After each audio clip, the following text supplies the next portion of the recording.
Can this even be considered a snowball at this point?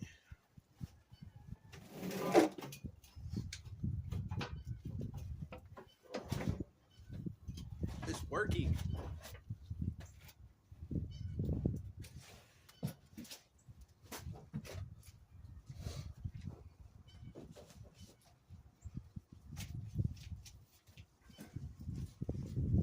Hey, boys and girls, it's story time with Daddy. And today we're going to be reading Manners Can Be Fun by Munro Leaf.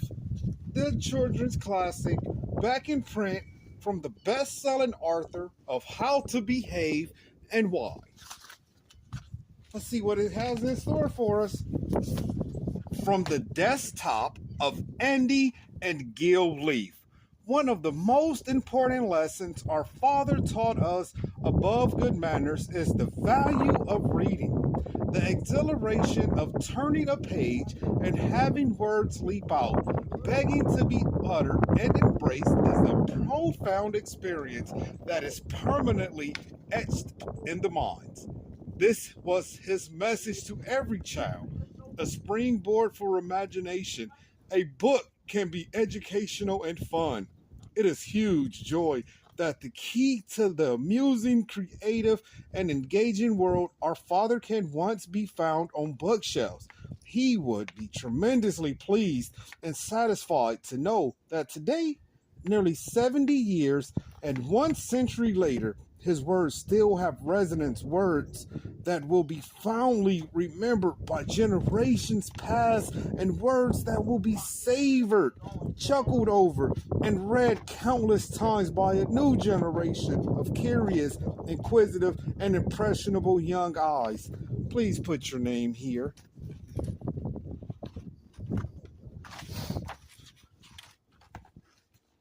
Manners can be fun.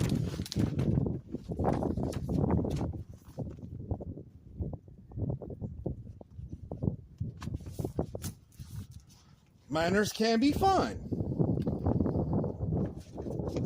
Having good manners is really just living with other people pleasantly. If you live all by yourself on a desert island, others would not care whether you had good manners or not. It wouldn't bother them.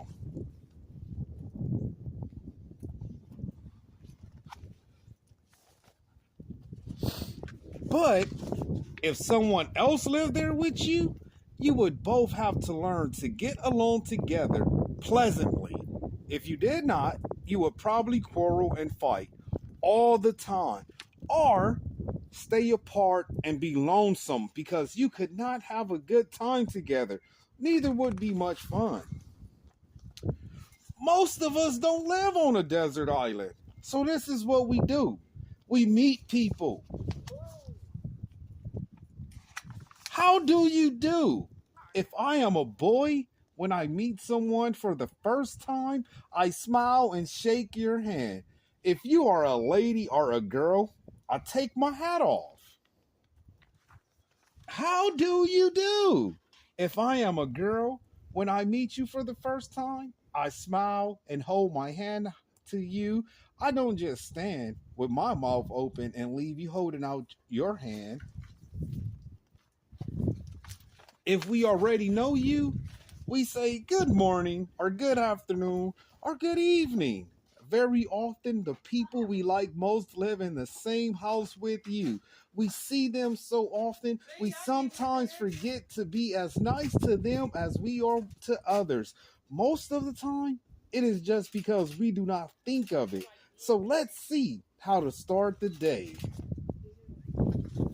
We get up in the morning, we should, and we don't have to be called more than once.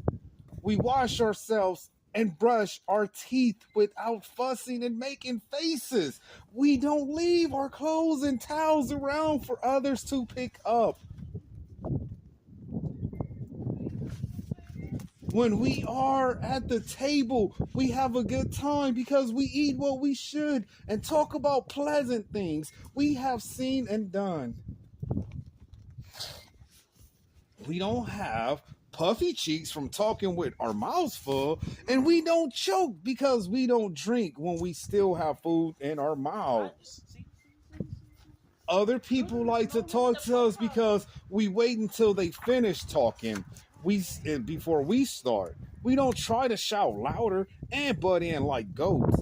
If we want something, we say please. We say thank you. If you help us or give us something or do something for us. Before we leave the table, we ask if we may be excused and say thank you if we are told we may. Plain.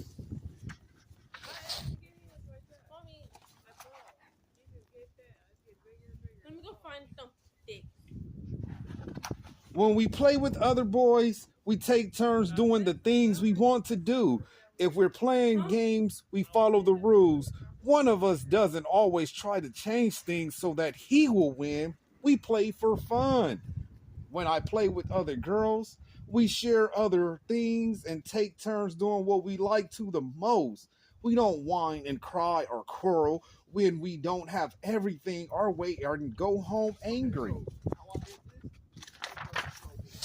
There are some people we don't like to play with, and here they are, the pigs.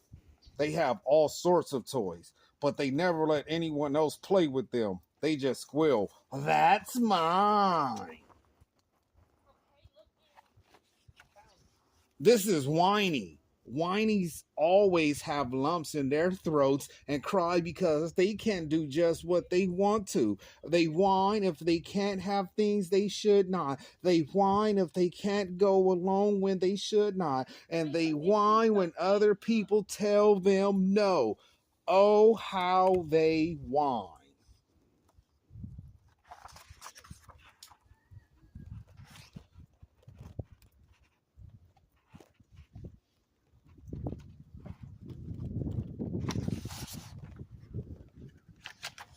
The noisies.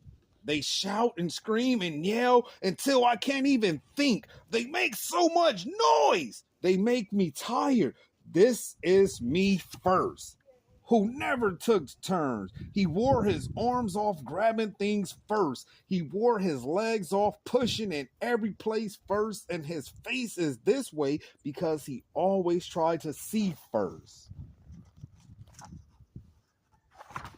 Smash, rip, ruin. Smash is never happy unless he is breaking things. His things, your things, everybody things. Rip is terrible. She destroys everything that she can tear. Books, dresses, paper, everything. Sometimes Ruin uses a hammer. Sometimes she uses ink or paint. Or sometimes he doesn't use anything but his hands. But he always spoils things so that no one can enjoy them anymore. Putting things back. Smash, rip, and ruin nearly always destroy things they use. If they don't, they forget to put them back where they belong. Then other people come along and step on them or have to put things back for them. Don't be a smash, rip, or ruin.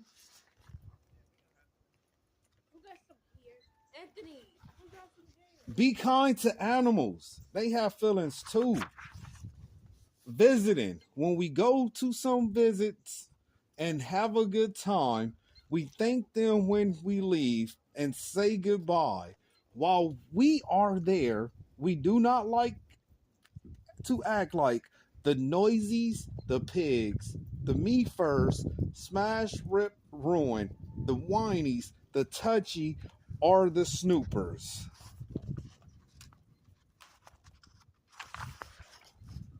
This is touchy. Wherever he goes, he touches things.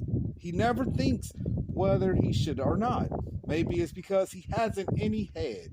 He is all hands. Snoopers walk right into rooms where other people are when the doors are closed. If they knocked first and asked if they might come in, people would not call them snoopers.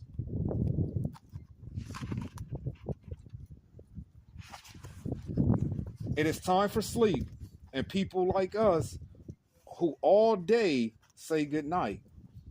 then it is time for us to go. Only whiners stand about while we are first in bed. These next pages are about other manners that I have learned, and the pictures are drawn by me. The end.